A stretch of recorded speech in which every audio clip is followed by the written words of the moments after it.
Коомчулукка белгилүү болгондой, айрым аймактарда калкты тейлөө борборлорунан бир документ алуу үчүн бир күн кечке кезек күтүп отурууга туура келет. Мындан улам санариптик өнүктүрүү министрлигинин дараметине даттануулар айтылып жүрөт. Аны эске алуу менен министрлик кызматкерлердин ишин көзөмөлдөө үчүн калкты тейлөө борборлоруна санариптик камераларды орното баштады. Мындай камералар Жалал Абад облусунда да коюлууда. Сузак районунда сондо 8 санариптик камера иштеп атат азыркы учурда.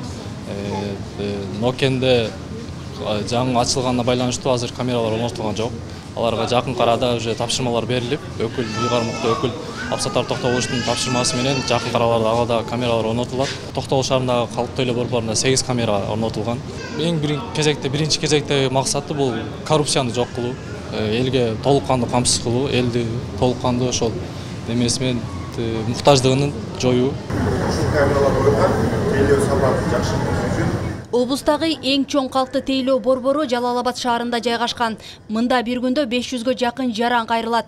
Кайрылгандар бир гана калаанын тургундары эмес, жакынкы Сузак, Базаркоргон жана Нокен райондорунан да бар. Азыркы учурда бул жайга да 25 санариптик камера орнотулган. Азыр 25 штук коюлду камера, цифровой камералар. Буга чейин 16 штук болчу, алар аналоговый болчу.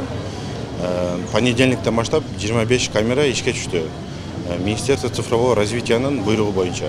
Министрликтин мындай ачык айкындуулукту камсыздоо максатында жүргүзүп жаткан иш аракеттерин эл да кубаттайт. Анан калса баштагыга салыштырмалуу жыл өткөн сайын тейлөө борборлорунда бир топ шарттарда түзүлүп жатат.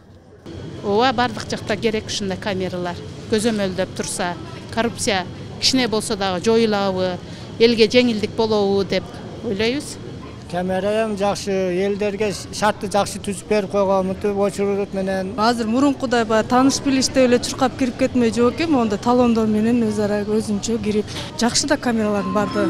Санариптүү немеде жашагандан кийин азыр өнүгүү Кыргызстан үчүн деле жакшы жогору болду. 40тан ашуун документтин түрү боюнча кызмат көрсөткөн калкты тейлөө борборлору өлкө боюнча 40ка жакын. Ал эми Жалал Абад облусунда 6. Бул борборлордун бардыгы толук кандуу иштегени менен башка алыскы аймактарда маселе дагы эле орчундуу бойдон калууда.